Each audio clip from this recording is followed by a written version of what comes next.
네, 안녕하세요. 네, 오늘은 여러분들과 함께 주식 방송을 하게 되셔서 오늘은 좀 특별한 강의를 해볼까 합니다. 잠깐만, 각이 잘 잡혔나? 각이 잘 잡혔죠? 이 정도면 됐지. 좀 초코파이나 먹방용으로. 아이고.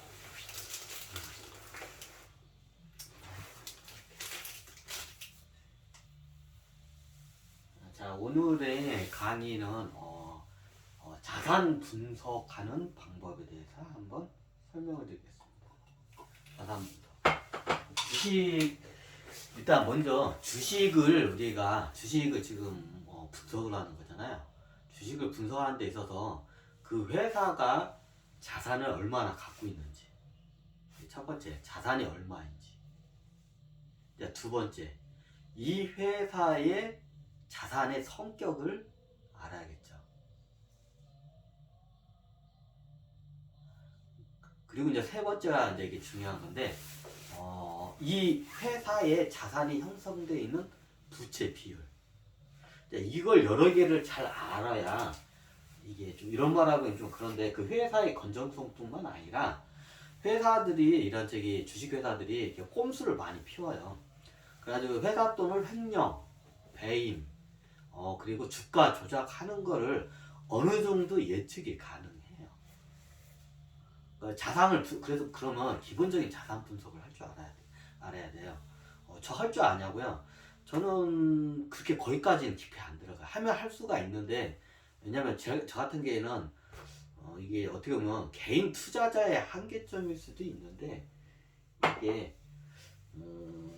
이게 회계장부를 봐도 솔직히 제가 회계장부를 볼 줄 몰라요. 첫 번째, 이렇게 회계장부를 볼 줄 몰라요. 두 번째, 회계장부를 본들 제가 거기다 그렇게 회계장부 분석하는데 굉장히 시간이 많이 들어가요.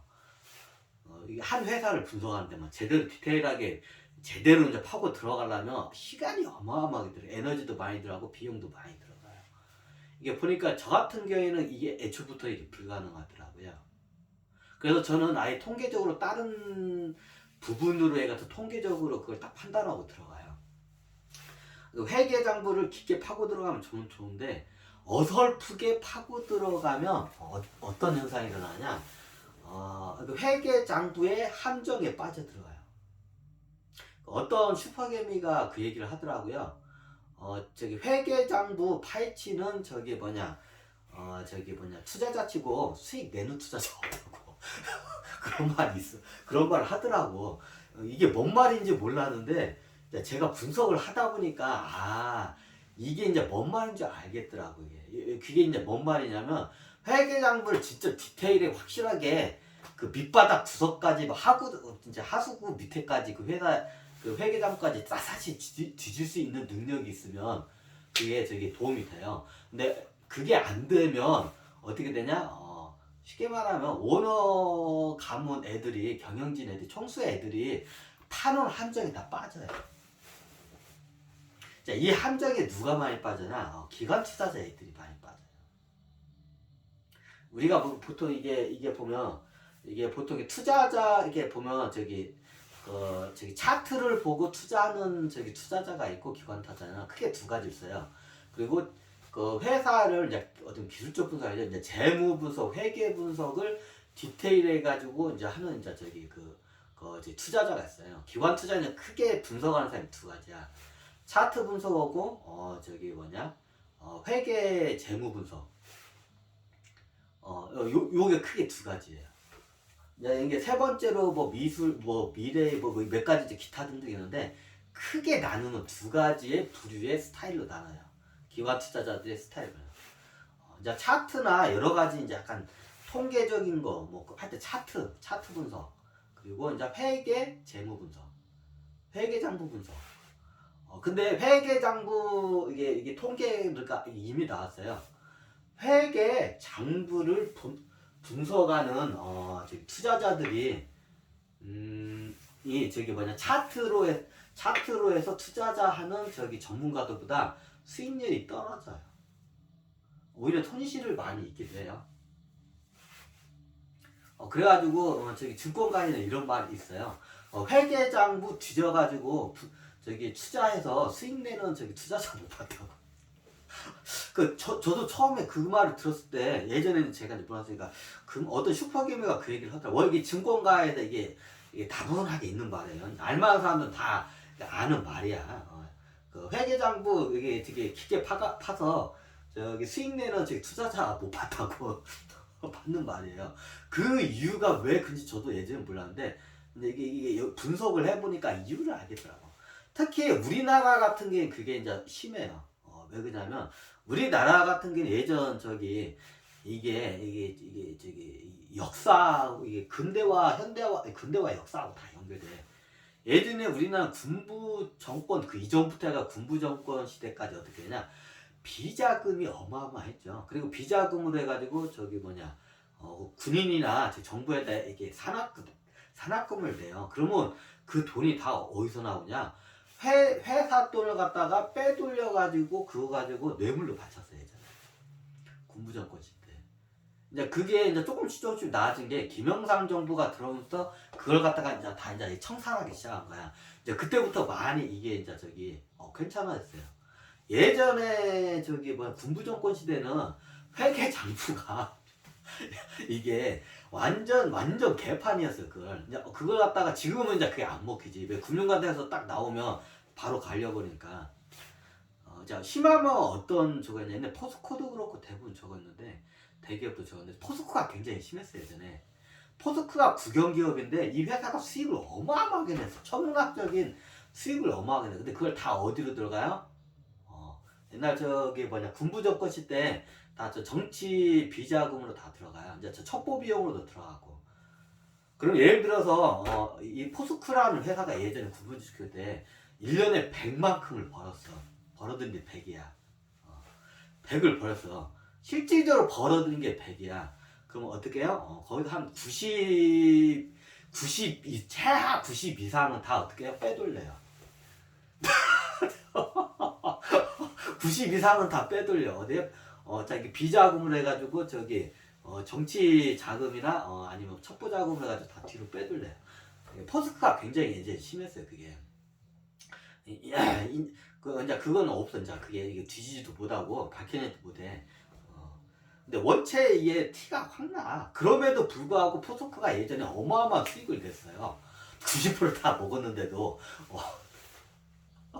골 때리죠.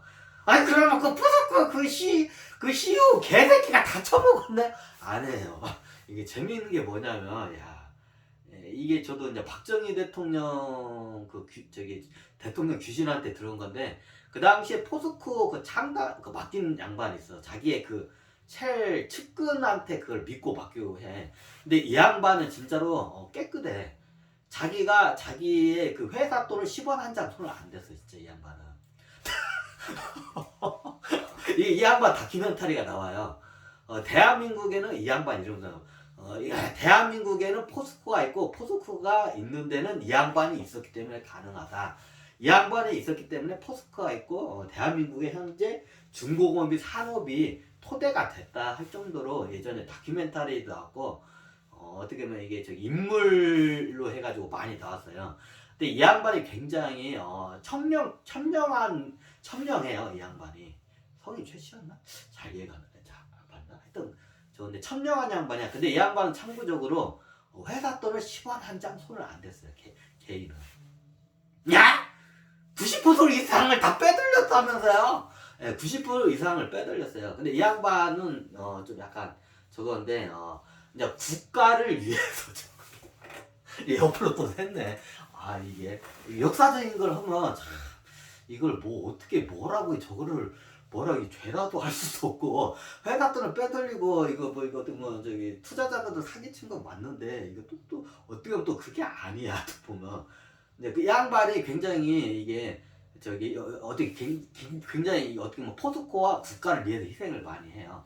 그런데 10원 한 장 안 친 게 이 양반이 어떻게 보면 포스코를 일으킨 양반 이름 까먹었어. 찾아보세요. 근데 이 양반 10원 한 장 하면서 이제 누구한테 되면 박정희 대통령 귀신한테 들었어. 그러니까 박정희 대통령이 이렇게 불러가지고 좀 챙기라고 이 양반 불러가 포스코 그 당시에 저기 CEO죠. 어떻게 보면 포스코 그 대표 이제 자기 측근을 줬는데 이 양반도 군인 출신이야. 군인인데 포스코를 바뀌었는데 이 양반에 의해서 포스코가 자랐어. 박정희 대통령이 하도 깎아보니까 청와대를 불러가지고 좀 챙기라고 이제 나중에 화가 내가지고 이제 박정희 대통령이 이제 본인의 그 당시 박정희 대통령 귀신이 하는 말이 그때 정말로 너무 화가 났대. 내가 이 친구를 믿고 맡겼는데 이 친구의 천년결백함에 내가 반해서 모든 거 믿고 바뀌었는데 나중에는 이 친구가 너무 천년결백해서 짜증이 나더래. 박정희 대통령 귀신이 저한테 저기 뭐냐 이게 고백을 했어. 나중에 이 친구가 너무 청렴결백하니까 자기가 짜증이 나더래. 왜 이게 나도 이게 챙기고 이렇게 막 챙겨가지고 이렇게 빼돌렸는데 박정희 대통령도 챙겼는데 얘를 갖다가 포스코 했는데 거기서 챙길 수 있는 천문학적인 돈을 챙길 수가 있어요. 1년에 한 1,000억 원 이상을 챙길 수가 있어, 최소한. 못 챙겨도. 근데 얘가 10원 한 장을 안 챙기는 거야. 그래가지고 하도 깝깝해가지고 이제 청와대를 불러가지고, 야, 너 있던데 왜 포스코 하면서 거기 나오는 거 많은데 거기 또 왜 안 챙기냐고 좀 챙기라고 박정희 대통령이 그때 불러가지고 청와대를 했어. 그러니까 이 양반이 아닙니다. 저는 이 국가와 민족을 위해서 제 한 몸 바쳐서 제가 희생을 하겠습니다. 저는 제 개인의 영단을 위해서 제 개인의 그러니까 박정희 대통령이 이제 그 말 들으니까 어떤 기분이 드냐면 너무 화가 나더래. 대통령인데 왜 뻔히 알아. 내가 겁나게 대통령으로서 내가 여기 이게 비자금을 뒤에다 챙겨놓은 거 얘도 알고 나도 알아. 다 서로. 근데 얘가 내 앞에서 그 얘기를 하는 말은 박 대통령이 나보고 좀 약간 챙기지 말고 이게 좀 약간 청렴결박하게 좀 사실하고 간접적으로 나를 갖다가 훈계를 하는 거야. 박정희 대통령이 들으니까 이 양반이 나를 갖다 훈계를 하는 거야, 이게. 근데 다 맞는 얘기만 하는 거야. 근데 짜증이 나잖아. 이미 챙겨놨는데 뒤에다 나도 비자금을 해가지고. 근데 이 친구는 10원 한 장을 안 챙긴 거야. 포스코 해가지고. 그래가지고 하도 깝깝해가지고 청와대 불러. 좀 챙기라고 막 화를 냈으냐. 좀 챙기라고. 그래도 1년에 한 1,000억 원 이상은 챙길 수 있지 않냐고. 좀 챙기라고. 좀 주머니 좀 챙기라고 제발 좀. 박정희 대통령이 짜증을 막 내면서 그런데 이 양반이 거기서 하면서 카카, 저는 이 국가와 민족을 위해서 저의 이익을 추구하지 않습니다. 저는 이 국가와 민족을 위해서 이 몸을 바쳐서 제가 희생을 하겠습니다. 저는 오로지 이 포스코를 통해서 국가를 하고 국가의 산업을 하고 국민들이 잘 살게끔 저는 그것만 되면 저는 모든 게 됩니다. 그 이상의 저 개인의 영단은 저는 추구하지 않습니다. 이제 이렇게 딱 단호하게 얘기하는 거야. 이제 박정희 대통령 앞에서. 자, 이 말은 어떻게 되냐? 이제 이 양반이 이제 알아. 서로를 잘 알아. 박정희 대통령 보고 그만 좀 비리 좀 그만 좀 하고 그만 좀 챙기라고. 박정희 대통령한테 이제 간접적으로 이제 딱 이걸 충고를 이제 좋게 말하면 충언이고, 박정희 대통령 입장에서 봤을 때는 충고로 이제 들리는 거야. 왜 그 당시 진짜 10원 한 장을 안 챙겼어, 이 양반이 자기 개인적으로.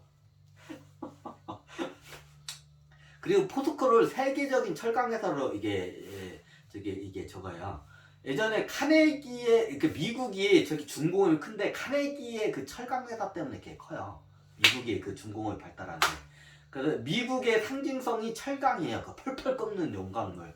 근데 그 카네기의 그 철강 그것보다도 몇 배의 철강을 생산하는 회사가 포스코예요. 이게 게임이 안 돼. 미국의 어떻게 보면 중공업을 갖다가 초토화시킨 회사가 사람들이 잘 모르는데 포스코예요. 중공업의 기초 산업이 철강 회사예요. 너무 당연하죠. 중공업은 대표적인 게 자동차, 조선, 무기, 방산회사 뭐 이런 저기 철덩어리가 겁나게 들어가는 저기 산업재들 있죠. 요게 다 중공업이에요. 그런 제품을 만드는 게. 그러면 기본적으로 원자재인 철강을 생산을 해야 돼요. 그 가격이 원가가 싸야 하고 그걸 갖다가 우리나라의 중공업을 꽃을 피우게 해주는데 그 밑바탕이 그 제조 원가를 낮춰주고 그걸 갖다가 해주는 역할을 한 게 포스코예요. 포항제철 예전 사명은 포항제철이죠. 그 미국이 이게 이게 뭐냐 이게 제조 회사들이 다 이게 꺾여요. 그 옛날 일본한테 밀려가지고 꺾인 것도 있지만 최고 이게 미국의 그냥 그러니까 이게 어떤 중공업 자체를 갖다 허리 갖다 딱 이게 뽀개는 그 회사가 있어요. 그게 포스코예요. 그 1차적으로 그런 게 미쓰비시가 있어요. 근데 미쓰비시보다도 더 미국의 중공업을 갖다가 완전히 뿌리를 완전히 뽑아버려서 미국에서 철강제 중공업 제품이 거의 생산이 안 돼요. 예전에 80년대, 70년대까지만 해도 전 세계의 중공업은 다 미국이 다 휘어잡았어요. 중공업 그 산업은. 나중에 그게 이제 일본한테 조금 넘어가고 이제 그게 이제 그 두 번째로 이제 완전 히 허리가 꺾인 게 뭐냐 이제 우리나라로 이제 중공업이 많이 넘어와요. 우리나라 중공업의 대표적인 회사 있죠. 그 중에서 최고의 철강을 생산하는 그 기초 사업인 포스코가 있었기 때문에 그게 가능해요. 근데 포스코를 어떤 창단까지 해서 저걸 키워낸 그 있어요. 이 사람의 영적인 담화 같은 게 많아. 이 양반이 자기 살아 생전에 포스코에서 단돈 10원 한 장을 빼돌리지 않았어요. 하지만 포스코에 비자금 많아요. 근데 왜 90% 이상 다 빼돌려 처먹었어요? 그 양반 입장에서는 그 90%의 돈이 뭐라고 생각하냐? 국가를 위해서 이 국가와 민족과 사회를 위해서 헌납하는 헌납금이라고 이 양반은 그 당시에 생각을 했어요. 근데 90% 이상을 갖다가 수익을 내는 걸 다 가져가서 시키죠 그 당시에. 오늘 한번 본 강의를 하다가 또 옆으로 샜는데 옆으로 샌 얘기를 한번 좀 해볼게요. 실제 이제 박정희 대통령 때 있었던 일인데 이게 포스코가 엄청난 회사 이게. 미국의 제조업 중공업을 갖다가 초토화시킨 게 포스코예요. 사람들이 잘 모르는데. 옛날 카네기의 카네기 그 철강왕 카네기의 그 회사에서 만든 게 세 배에서 5배인가? 3배에서 5배의 철강 제품을 생산했어요, 포스코가. 게임이 안 돼요. 카네기의 그 철강 회사하고는 포스코라는 회사. 사람들이 잘 모르는데. 이게 포스코가 굉장히 또 저평가됐어요, 현재. 그래서 제가 포스코를 갖다가 굉장히 예의주시를 해요. 이게 보통 회사가 아니거든, 이게.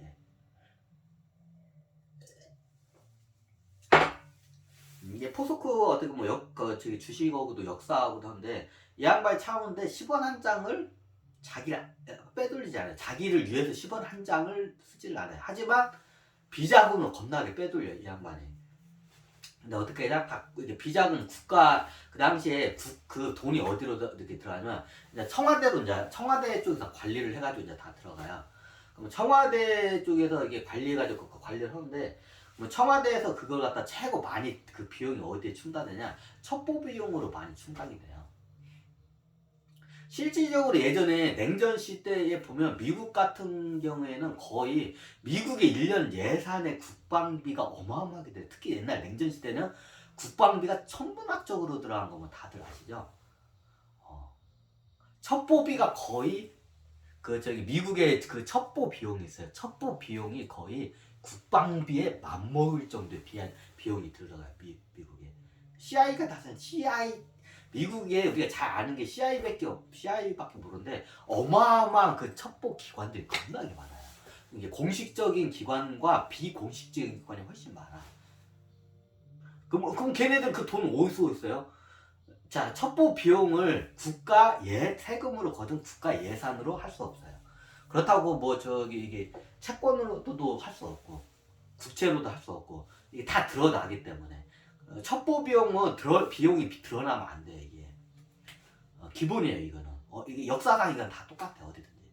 그럼 첩보 비용이 거의 국방비에 그 당시에 냉전 시대는 거의 국방비에 맞먹는 이게 비용이 들어가요. 그러면 예전에 그 국방비 어마어마하게 들어갔어. 지금도 많이 들어갔는데 그 당시 어마어마하게 들었어요. 그 저기 미국 국방부에. 그럼 그 국방비에 맞먹는 첩보 비용을 다 어디서 조달했을까요? 기축통화에로 해서 이걸 조달한 거예요. 자, 그게 방법이 있는데 쉽게 말하면 로스차일드 가문에서 그 돈을 댔어요. 그러니까 이게 직접적으로 얘기할게요. 로스차일드 가문에서 화폐 발행권에 대한 그 수익 여러 가지 엄청난 수익 모델들이 많아요. 어마어마하게 많아요. 그게 단순하게 이게 돈을 빌려줘서 이자 들어오는 것뿐만 아니라 어마어마한 비용이 많아요. 자, 이거는 제가 이번 시간에 패스하고 나중에 설명드릴게요. 로스차일드 그 가문에서 저기 세계의 기축통화에서 화폐 발행권을 갖고 이러면서 발생하는 수익이 많아요. 첫 번째가 뭐냐면 이자 수익이에요. 자, 달러를 찍어서 일반 시중에다 빌려주면 그게 기준금리죠. 기준금리만큼 이자를 받아요. 첫 번째 이자 수익. 이거는 그렇게 많지 않아요. 자, 두 번째 수익이 이게 굉장히 커요. 이게 정보 수익이라고 해요. 사람들이 보는데 그럼 정보를 파나요? 정보를 팔기도 하고 그 정보를 통해서 제가 어떻게 보면 투기에 가깝죠. 투기를 해서 어마어마한 수익을 내요. 마치 이 정보가 뭐와 같냐면 우리가 포카를 치면 상대방 패를 알면 당연히 딸 수밖에 없죠. 포카를 하면 상대방 패를 하면 딸 수밖에 없죠. 똑같아요. 그럼 정보가 어떻게 해야 상대방 패를 볼 수가 있어요. 이 기축통화가 되면 그게 가능해요. 그리고 어떻게 하냐? 이게 우리 도박할 때, 포커할 때 밑장 빼고 저기 상대방한테 내가 원하는 패를 갖다가 내가 줄 수가 있어. 그럼 상대방한테 안 좋은 패를 주고 나한테는 이제 우리 저기 같이 이제 이게 짜고 치는 자 짜고 치는 자 포커를 해, 고스톱을 해. 그러면 내 편한테는 유리한 카드를 내가 속임수를 줄 수가 있어요. 기축 통화가 되면 그게 가능해. 로스차일드 가문이 그걸 만들어요. 그러면 어떻게 하냐? 이게 투자 시장에서 비유를 하자면 도박 같아요. 이게 뭐냐? 다른 투자자들한테는 이게 안 좋은 카드를 갖다가 보내요. 그리고 나하고 저기 다른 저기 우호 이게 우호 저기 세력들이 있어. 얘네들한테 이걸 갖다가 쟤네가 상대방 애들이 어떤 패를 갖고 있고 그리고 내가 얘네들이 원하는 패를 갖다가 밑으로 딱 넣어줘요. 자, 이거 포카하고 진짜 이게 똑같아 이게. 그럼 어떻게 되나요? 저쪽에서는 무조건 일 수밖에 없겠죠. 우리 쪽은 무조건 딸 수밖에 없죠. 그럼 여기서 돈이 어마어마하게 발생하겠죠. 예. 기축 통화를 하게 되면 어떻게 되냐? 첫 번째 상대방의 어떤 패를 갖고 있는지 투자자들의 패를 갖다가 다 읽어낼 수 있는 정보력이 생겨요. 이게 첫 번째. 자, 두 번째가 뭐냐? 내가 원하는 시기에 내가 원하는 걸 시장 갖다 움직일 수 있어요. 이건 마치 내가 원하는 카드를 나와 내 우호세력에게 줘요. 그러면 그걸 갖다 우호세력한테 주고 그쪽에다 이제 저기 기축통화에서 돈을 빌려줘. 그럼 그쪽에 맞아요. 그러면 그쪽에 이게 점지주익을 해가지고 자금 조달책이 있어요. 그 첩보 기관에. 그러면 거기서 장부 조달책에다가 정보와 정보와 자금을 대줘요. 투자 자금을 빌려줘가지고. 그럼 어떻게 그거로 해서 어마어마한 수익을 내요. 그렇게 해서 이게 첩보 조직이 이게 미국의 첩보 조직들이 그렇게 해서 운영이 돼요. 이게 크게 두 가지예요. 이게. 이게 뭐냐? 이게 달러를 찍어서 빌려준 돈과 그걸 통해서 이걸 갖다가 어떻게 투기를 하죠. 투기를 해가지고 어마어마한 수익을 내요. 전 세계로부터 그 투기를 해가지고 수익금을 내요. 그게 이제 저기 미국의 첩보 비용으로 냉전시대 때 이게 많이 쓰였어요. 그 이후에도 뭐 그렇게 쓰이지 마요. 우리나라도 똑같아요. 우리나라도 가난한 나라야. 근데 남북이 대처하고 중국과 소련이 이렇게 있는 상황이야. 근데 여기서 첩보비를 댈 수 있는 거리가 없어. 가난한 나라. 70, 80년대 냉전시대 때 70년대 거리가 없어. 그러면 어떻게 되냐? 첩보를 하려면 첩보 비용이 어마어마하게 들어가요. 사람들이 잘 모르는데.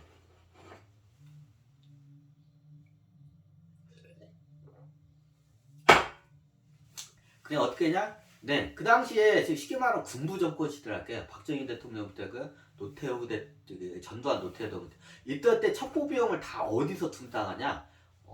다 대부분 여러 개 있는데 제일 큰 게 뭐냐? 기업들로부터 비자금을 형성을 해서 기업들로부터 돈을 뜯어내요 시죠. 근데 정주영 회장이나 이병철 회장이 그냥 그 정치인들 군인들이 돈을 노골적으로 뜯어갔다고 해요. 그런 식으로 뜯어가요. 그 대표적인 게 제일 많이 그 기업들로부터 그 돈을 첩보 자금을 대기해서 뜯어낸 게 아니라 포스코예요. 옛날에 그 포스코에 지금 이제 포스코의 거의 90% 이상이 다 수익금이 다 이게 첩보비 이게 다 들어가면 거의 대부분이 첩보비용을 써요. 이제 거기서 이제 비자금으로도 이제 꽁치기도 하고 여러 가지 이제 이게 쉽게 말하면 비자금하고 첩보비용이에요. 정치 비자금 그 들어오면 정치 비자금과 첩보 비용을 대부분 써요. 이제 나머지는 기타 등등이고. 이해가 되시나요? 그 대표적인 게 포스코예요. 이제 포스코가 어마어마하게 돈을 벌었다고 하더라고. 이제 박정희 대통령 귀신한테 들은. 근데 거의 90% 이상은 10% 미만만 영업이익으로 이제 이걸 치고 거의 90% 이상을 다 어떻게 해요? 이걸 거시기 한 거야. 당연히 회계 장부는 다 날조를 했죠. 너무 날조를 해서 누가 봐도 이거는 날조한 게 딱 티가 나. 그럼 그때 뭐 포스코만 그걸 갖다가 그때 군부 정권 시대 군부 정권 세력에다가 그걸 비자금 뭐 포스코만 됐나요? 다른 회사도 다 됐어요. 이제 그게 얼마나 크냐 적냐 그 차이일 뿐이지 그걸 하지 않았으면 그 당시에는 어떻게 되냐? 어떻게 회사가 날라갔어요 그냥. 그거 안 하다 군인들이 그걸 갖다가 상납을 하라고 해가지고 그거를 거부했다가 날라간 회사가 몇 개 있어요. 여러분들 잘 찾아보세요. 이미 옛날에 기자들이나 폭로를 많이 했어 그거를. 이미 그거를 그래가지고 군인들한테 상납 안 해가지고 아니면 상납을 않거나 상납을 조금 해가지고 회사를 갖다가 그냥 날려버린 그 회사가 날라간 회사들이 대기업들이 많아. 그 정권시대 군부 정권시대 때 한번 찾아보면 그런 게 많아요. 그 당시에는 군인들이나 정치인들의 눈치를 안 볼 수 없어. 그러면 내 돈을 한계가 있고 못 내잖아. 그럼 어떻게 회사 돈을 갖다가 어떻게 횡령을 해가지고 비자금으로 해가지고 이렇게 상납을 해요. 이제 이게 나중에 김영삼 대통령 문민정부 때부터 이제 그걸 청산하고 김대중까지 대통령까지 청산을 많이 해서 많이 없어졌어요. 근데 예전에 그 비자금 문화가 있기 때문에 그 재벌가에서 이제 이게 뒤로 이렇게 안 올 뿐이지 옛날처럼 노골적으로 안 올 뿐이지 하긴 하는데 노골적으로 안 올 뿐이지 다 비자금은 지금도 형성을 하고 있어요. 옛날처럼 그게 심하지 않을 뿐이에요 그냥. 그리고 이제 그렇게 옛날처럼 했다가는 이렇게 되니까 그냥 들키지 않을 정도만 해가지고 회계 장부를 갖다가 이게 조작을 해가지고 이게 다 횡령을 다 빼돌려요. 횡령을 해요. 들키지 않은 선까지. 그래 예전에 검찰들이 삼성 앞에만 가면 꼬리를 살살 흔드는 뭐 이런 사파 같은 게 많아 뉴스에. 왜 그러냐면 이게 검찰 쪽이나 이런 데는 대기업에서 다 상납이 들어가요. 관피아들이 예전에 그걸 대부분 관리를 했어요. 중간에서. 그 직접적으로 하기에는 나중에 문제가 되기 때문에. 그래서 제가 나중에 이거 하면서 이걸 검찰이나 재판소는 법원은 검찰 법원은 깨끗해야 한다. 그래가지고 이걸 무조건 끊어내야 한다고 제가 해가지고 나중에 끊어내고 검찰이나 검찰이나 판사들 같은데 이 사람들은 이런 돈에 흔들리지 않게 해서 국가에서 제가 이제 그걸 해요. 국가에서 경제적인 보상과 자녀 교육 무상 대학까지 무상 교육과 이게 복지와 연금 제도가 얘네들 확실히 그걸 갖다가 국가에서 책임을 져야 한다. 그래야 검사나 판사들이 얘네들 천명결백해야 한다. 이 사유가 깨끗해지려면. 그럼 어떻게 했냐? 그런 데로부터 그런 검은 돈으로부터 흔들리지 않게끔 이게 대우를 확실히 해줘야 한다. 하지만 걸렸을 때는 그에 대한 처분도 확실히 가해야 한다. 왜냐면 그 당시 검찰에 이게 정치검찰, 재벌검찰들이 겁나게 많았어요. 요즘 많이 청산이 됐어요. 이것 때문에 사회적으로 문제가 겁나게 많았어요. 이게 무법지되고. 판사들도 섭외가 많이 되고 검사들도 섭외가 많이 됐었어. 뭐 정치인들뿐만 아니라 이게 재벌가들한테 이게 돈으로 섭외가 많아요. 이걸 내가 끊어내기 위해 가지고 첫 번째로 먼저 하는 게 연금 이게 검사와 판사의 대우를 확실하게 사회적으로 대우를 확실하게 이게 해줘야 한다. 이 양반들은 이게 어떻게 보면 저기 이게 잘 나가는 변호사들 못지않은 경제적으로 이게 해줘야 한다. 그 대신 이게 어떻게 되냐 안정적으로 연금제도와 저기 복지제도 그리고 자녀가 있으면 자녀는 대학까지 다 무상 교육 이제 이것까지 다 책임을 져줘야 한다. 이제 급여는 당연히 이게 합리적인 급여를 당연히 측정을 해야 하고 그리고 법인카드 저기 카드도 법인카드도 이게 거의 무한 카드를 줘야 한다. 그 대신 법인카드에 쓴 거에 대해서 소명을 확실히 받아내야 한다. 왜냐면 검찰이 뭔가 일을 하게 되면 이게 돈이 쓸 때가 많아. 그럼 근데 법인카드를 써. 그 대신 그거에 대해서 소명을 해야 돼. 그래서 무한대 법인카드를 내가 발행을 하라고 해. 검사나 판사들한테는. 나중에 이 양반 써야 할 때가 있다고. 하지만 나중에 감찰로 해가지고 이걸 다 소명을 해야 한다고. 왜? 빼돌리면 안 되니까. 이제 이런 것까지 해요. 왜냐면 이게 이 사회 우리나라에 굉장히 이게 구린 것들이 너무 많아. 이제 최소한의 거기에서 그거를 심판을 해야 할 사람들인 판사와 검사들이 걔네들의 그 돈놀이에 막 이게 돈 믿게 얘네들이 왔다 갔다 하는 거야. 그러니까 이게 사회가 개판이 되는 거야. 그래서 근데 이거를 먼저 하기 위해서 이 비자금 제도 이런 문화부터 해가지고 이걸 다 끊어내야 한다고. 아마 지금은 그게 많이 잘 됐어. 이게 다 권유 저걸 해가지고. 근데 이게 다 이게 언제 때문에 옛날 군부정권 시대 때 다 비자금 문화 때문에 시대적인 그런 좀 여러 가지 상황이 좀 그래요. 자, 그것 때문에 그 시대의 사람들을 참 나쁜 놈이라고 하기에는 이게 과연 그러면 우리 세대들도 그 당시에 그 자리에 그 세대에 있었을 때 우리도 그렇게 깨끗이 그게 있었을까? 그거에 대해서 한번 스스로 질문을 던질 필요가 있어요. 시대적으로 그 당시의 사람들을 우리가 이해할 필요가 있어야죠.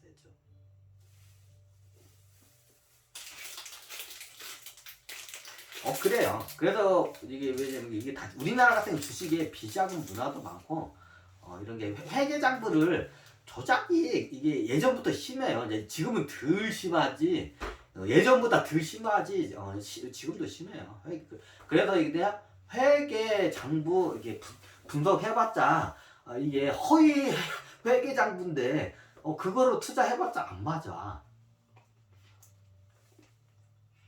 그래서 저부터 저기 주식을 분석할 때 회계장부 자체를 저는 분석을 안 해요. 하지만 하긴 해야 돼요. 어떻게? 이 회사가 깨끗하면 괜찮아. 회계장부 분석하면 이게 제대로 돼. 근데 대부분의 회사들이 다 날조를 해요. 조작을 해요. 조작된 거 볼 바에야 안 보는 게 나아. 그러면 그 조작된 회계장부 봐봤자 그 조작된 회계장부를 보고 기관 투자자 애들이 많이 당해요. 누구한테? 재벌 애들한테 많이 당해요. 오너가 애들한테 많이 당해요. 그 회계장부 보고 이게 투자를 하면 보통 기관 투자자 애들이 그렇게 많이 당해. 개인 투자자들은 회계장부를 볼 수 있는 능력이 안 됐기 때문에 당하고 싶어도 못 당해. 근데 그 회계장부가 보고 많이 그 속임수에 많이 당하는 게 기관 투자자들 많이 해. 펀드 매니저나 기관 투자자 애들 많이 당해. 그래서 저도 회계장부 가지고 분석을 잘 안 해요. 회계장부를 볼 줄은 알아야 돼. 어느 정도.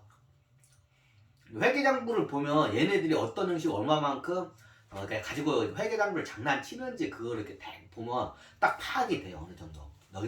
너그레시 이게 판단이 돼요.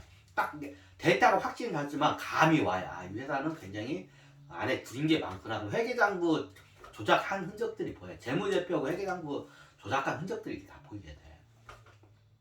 우리나라 회사는 굉장히 이게 심해요. 다른 나라 선진국들에 비해. 유럽이나 일본이나 저기 미국에 비하면 그게 굉장히 심해요. 그래서 회계장부 보고 투자하는 거는 그래도 안 맞아요. 조작된 거기 때문에. 회계장부, 재무제표 다 조작됐어 대부분. 그게 회사마다 깨끗한 회사도 있어요. 근데 드물죠. 이제 그렇게 조작을 얼마나 심하게 했냐 덜 했냐 그 차이죠.